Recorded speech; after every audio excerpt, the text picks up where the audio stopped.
ठाकुर जी कह रहे हैं अरे ओ मनसुखा, तुम्हारा नाम मनसुखा और तुम भी सूख गए। क्यों तुमको दूध दही खाने को नहीं मिलता? खाना मिलता तो है पर क्या करें, मिलता कम बेचा जाता ज्यादा।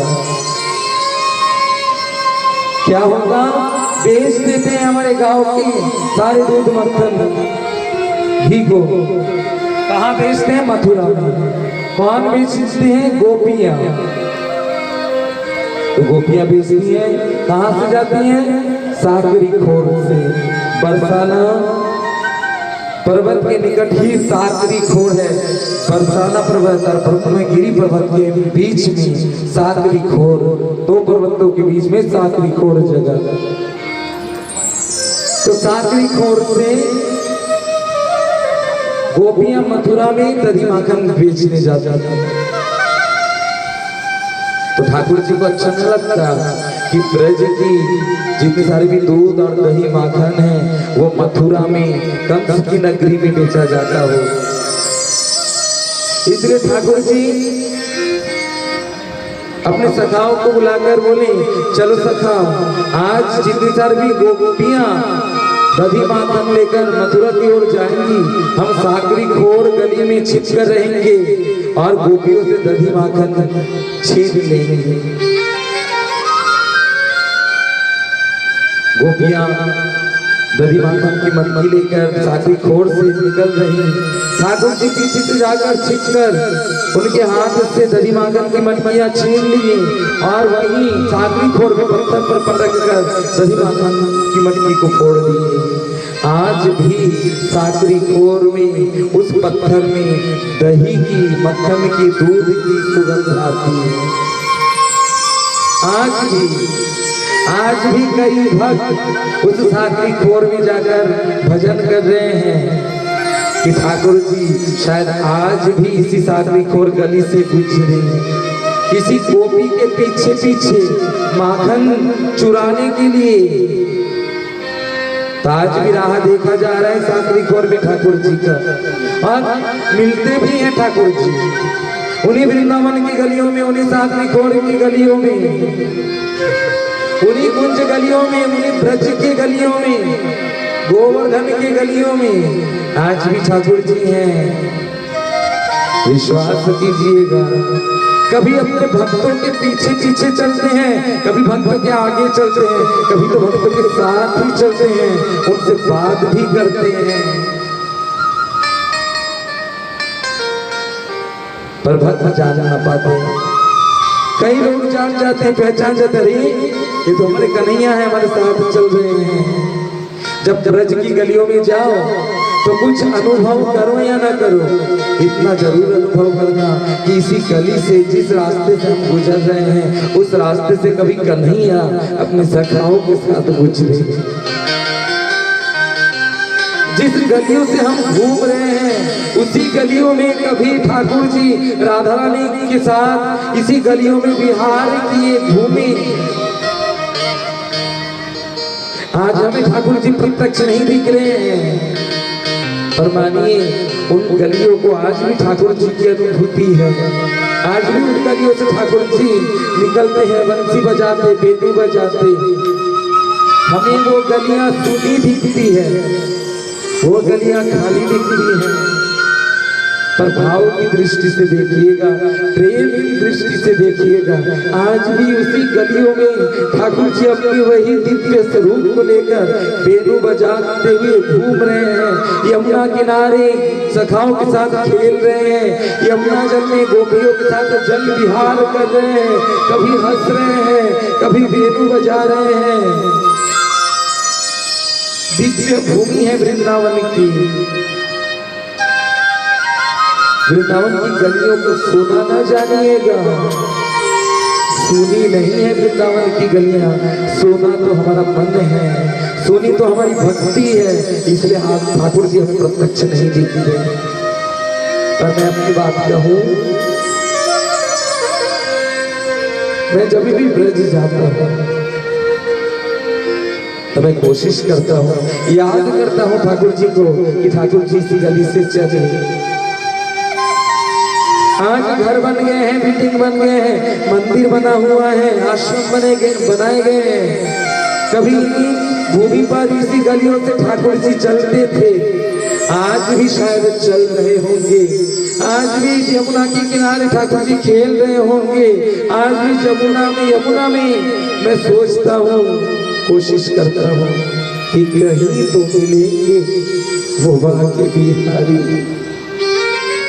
सिर्फ ऐसे ही न जाया करो वृंदावन, ठाकुर जी को पाने के लिए जाया करो कि कहीं तो मिलेंगे वो बाके बिहारी। लताओं की ओर हम निहारा करेंगे, कहीं तो लताओं में छुपे होंगे, लताओं से बाहर आएंगे, हमारे साथ भी बात करेंगे जरूर। श्री प्रेम से बोलो।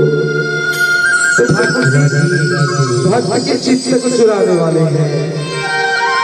अगर कभी मन वृंदावन के लिए रोए, वृंदावन जाने के लिए रोए, वृंदावन की गलियों में दौड़ने के लिए मन उतावला हो उठा हो, उत्कंठित हो उठा हो, यमुना जी में स्नान करने को मन ललायित हो रहा हो, तड़प रहा हो, बरसाने जाने के लिए छटपटा रहा हो मन, तो सोच लीजिएगा ठाकुर जी आपके मन को चुरा दिए। आपका मन अब आपका न रहा, वो तो ठाकुर जी का हो गया। कब चोरी कर लिए आपको पता नहीं चला। वृंदावन की गलियों में तो यही होता था, गोपियों के घर में जाते थे, कब माखन चुराए गोपियों को पता नहीं। गोपियों के सिराने से माखन चुरा कर ले गए, गोपियों को पता नहीं। गोपियां हाथ रखी हुई मटकी के ऊपर, हाथों के नीचे से माखन चुरा कर ले गए, गोपियों को पता नहीं। गोपियां बात कर रही हैं, कब आकर माखन चुरा के ले गए, गोपियों को पता नहीं। इसी तरह हमारा मन भी वो सावला चित्त छोड़ कब चुरा ले गया। न जाने वो कौन सी घड़ी थी, कौन सी वेला थी, कौन सा समय था, न जाने वो कब वो चित्त चोर आया और इस चित्त को, इस मन को चुरा ले गया। चुरा तो ले गया, पर ऐसा चोरों की आदत होती है, सामने नहीं आते, वे छिप कर रहते हैं। हमारे कान्हा भी चित्त को चुराने वाले, चित्त को चुरा तो लिए पर सामने न आते। छिप कर कभी बुलाते वृंदावन, कभी वेणु बजा दिया करते, कभी किसी भक्त के माध्यम से बुलवा देते। अरे तुमको वृंदावन नहीं जाना है क्या? ठाकुर जी बुलवा रहे हैं, तो सामने ना आते, क्योंकि विनोद करना उनकी आदत थी। बहुत ज्यादा विनोदी थे, बहुत ज्यादा अपने भक्तों को रुलाते थे, गोपियों को बहुत रुलाते थे और हंसाते भी थे बहुत विनोदी ठाकुर जी। तो गोपियों के घर ठाकुर जी माखन चुराने के लिए गए। एक दिन प्रभावती काकी यशोदा मैया के पास आकर शिकायत कर रहे हैं कि देखो यशोदा, तुम्हारा कन्हैया मेरे घर आकर माखन चुराता है।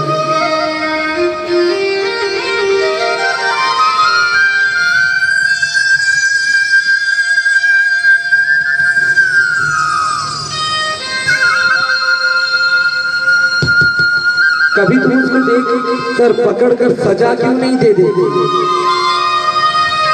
तो यशोदा जी कहती हैं कि हे प्रभावती, तुम पकड़ कर लाओगी मेरे पास, तब मैं उनको सजा दूंगी। तो प्रभावती काकी घर के सारे सखियों को बुलाकर शिखा पर मटकी की दही की हंडी लटका कर रखी और सारी सखियों से कहीं चारों ओर छिप कर रहेगा। तो सखियां चारों ओर छिप कर रही। इधर ठाकुर जी को पता चला कि प्रभावती काकी शिकायत की मेरे नाम से मैया के पास जाकर, तो ठाकुर जी ने भी सखाओं को बुलाकर कहा आज प्रभावती काकी के घर जितने सारे भी मटकी हैं सारे मटकियों को छोड़ देंगे, जितने सारे भी गाँव हैं और उनके बच्चे सारे बच्चों को छोड़ देंगे, दूध पिला देंगे, उधम मचाएंगे प्रभावती काकी के घर जाकर मेरे नाम से शिकायत कर रही। ठाकुर जी को जरा से क्रोध आ गया, सारी सखाओं को बुलाकर जाने लगी। तो मैया यशोदा चालाकी से बुलाई कान्हा इधर आओ। तो कन्हैया गए, कन्हैया के पाँव में पैजन बांध दी मैया, ताकि जिस गली में कन्हैया जाए कन्हैया के पाँव में वो पैजन बच जाए और सबको पता चल जाए इस गली में आज कन्हैया आए हैं, चल रहे हैं, पैजन बज रही हैं। सिद्धार्थ कहते हैं कन्हैया तुम्हारे पाँव के पैजन बज रहे हैं, प्रभावती काकी को पता चल जाएगा। कन्हैया बोले मैया बांधी है, मैं नहीं उतार सकता, एक काम कर सकता हूँ, किसी गोपी के आंगन में गोबर रखा हुआ था, कन्हैया उस गोबर में जाकर कूद कर खड़े हो गए, सारी पैजन के घुंघरुओं में गोबर भर गया और बाहर आए। देखे सिद्धार्थ मैया पहना है, हमें नहीं उतारना, पर मैया ये तो नहीं बोली कि गोबर में मत जाना, ये तो नहीं बोली। मैं गोबर में चला गया, खड़े हो गया, सारी घुंघरुओं में गोबर भर गए, अब नहीं बचेंगे। कन्हैया धीरे धीरे करके प्रभावती काकी के घर गए, जाकर मटकी फोड़े, दही चुराए, स्वयं खाए, बंदर को खिलाए, सखाओं को खिलाए, सारा दही इधर का उधर कर दिए, चावल दाल गेहूं जितने सारे भी थे सारा इधर का उधर कर दिए। कई सखाओं ने तो माखन से घर के अंदर लिपना शुरू कर दिया। प्रभावती काकी बड़ी क्रोध से दौड़ कर आई, सखाओं से बोली सिराधु कन्हैया